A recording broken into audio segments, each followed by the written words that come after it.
Hello everyone, welcome to educational world. आज हम start करेंगे सिक्स सेमेस्टर का वायरलेस कम्युनिकेशन। इसके अंतर्गत हमने यूनिट 1 कंप्लीट कर ली थी और यूनिट 2 का एक सिलेबस डिस्कस कर लिया था। तो आज हम यूनिट 2 को स्टार्ट करते हैं। इसमें सबसे पहला जो हमारा कंसेप्ट है उसका नाम है सेलुलर कंसेप्ट। देखिए, सेल की यदि हम बात करें तो सेल जो है हमारा, जो हम सेल फोन यूज करते हैं, वो एक छोटी सी यूनिट होती है सेल। जैसा कि हम यहाँ पर देख पा रहे हैं, ये सेल है और ये एक होती है हेक्सागोनल स्ट्रक्चर की। तो यदि हम इसमें देखें, cellular principle can serve thousands of subscriber at an affordable cost. Cellular का काम यही है आज की डेट में। यदि हम बात करें तो हमारा जो सेलुलर फोन है उसके सब्सक्राइबर बहुत ज़्यादा बढ़ गए हैं, उससे हमारा कम्युनिकेशन बहुत ईजिली हो गया है। तो ये बहुत ज़्यादा ही हमारे लिए सुविधाजनक भी है। All cell part is divided into small area is called a cell. तो जो हमारा कह सकते हैं ये पूरा मोबाइल नेटवर्क है, जो पूरी अर्थ है, उसको हमने छोटे छोटे सेल्स में डिवाइड कर दिया और उसके सब्सक्राइबर में हमने ऑप्टिकल फाइबर के द्वारा जो हमारा केबल बिछा दी गई और उसको रीजन को हमने पूरा एक छोटे छोटे सेलों में डिवाइड कर दिया है। उसके बाद बात करते हैं सेल एरिया क्या होता है। A network for wireless communication is having a numbers of base station for using the radio spectrum to cover the service area।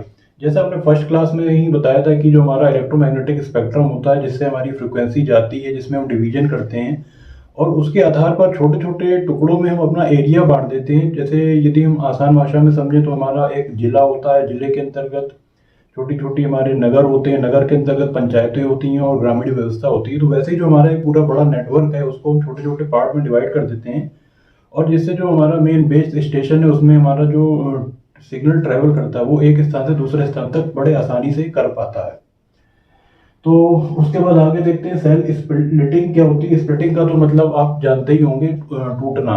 यानी कि when number of cells user reach the saturation in a initial cell and no more spare frequency is available, then the initial cell is starter for the split cell. देखिए, यदि हम बात करें तो जो हमारा नेटवर्क होता है, जैसे हम कहते हैं कि हमारी आज स्पीड बहुत ज़्यादा कम हो गई है, नेट की स्पीड अच्छी नहीं आ रही, तो इसका मतलब यही होता है कि जो हमारा नंबर ऑफ सब्सक्राइबर होते हैं वो बढ़ जाते हैं।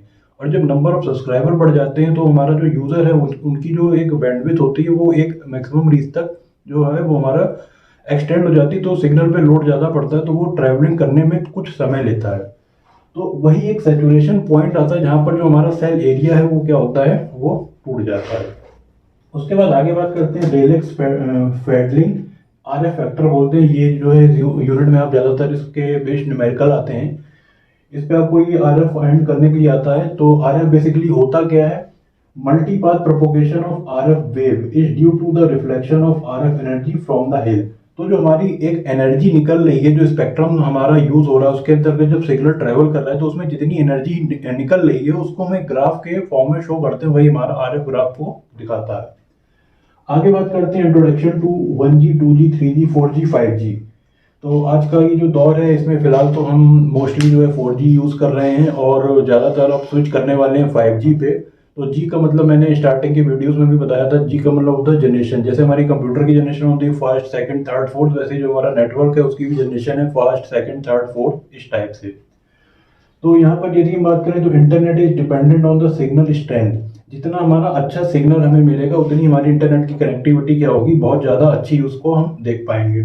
तो यहाँ पर हम स्पीड की बात कर लेते हैं। स्पीड हम देखें अगर तो 1G में जो हमारी स्पीड मिलती है वो 2.4 kbps मिलती है। kbps का मतलब होता है किलोबिट पर सेकेंड। और उसके बाद जो 2G में मिलती है वो हमें मिलती है 64 kbps और ये जीएसएम बेस्ड पे मोबाइल पे 2G बेस्ड था। 3G फिर हमारा जो 144 kbps से 2 mbps तक की स्पीड हमें देता है। तो डे बाय डे जैसे हमारी टेक्नोलॉजी विकसित होती गई, ऑप्टिकल फाइबर बहुत ज़्यादा बिछा दिए गए और अच्छी क्वालिटी के बिछा दिए गए, जिस कारण से हमारा सिग्नल का जो डेटा की कैपेसिटी थी और स्ट्रेंथ थी वो बहुत ज़्यादा अच्छी होती गई। उसके बाद यदि हम बात करें तो आजकल की डेट में हम देखते हैं 4G यूज़ हो रहा है, तो उसमें 100 MBps से लेकर 1 Gbps तक की स्पीड हमें मिलती है। और हमें एक ये भी देखने को मिलता है कि जो अभी 4G टेक्नोलॉजी हमारी LTE पे बेस्ड होती है। तो आप लोगों के लिए आज का एक मैं क्वेश्चन दे रहा हूँ कि जो आप लोग सभी मोबाइल यूज करते हैं तो उसमें नेटवर्क भी यूज करते हैं, तो नेटवर्क में LTE लिख के आता है। इस LTE का मतलब क्या होता है उसको आपको कमेंट करके बताना है। और उसके बाद यदि हम बात करें तो देखते हैं जो फ्रिक्वेंसीज होती हैं हमारी 1G 2G 3G 4G में कितनी फ्रिक्वेंसी है, ये भी आप कमेंट करके बताइएगा। तो आज के लेक्चर में फिलहाल इतना ही, मिलते हैं अगले लेक्चर में। बहुत बहुत शुक्रिया, धन्यवाद।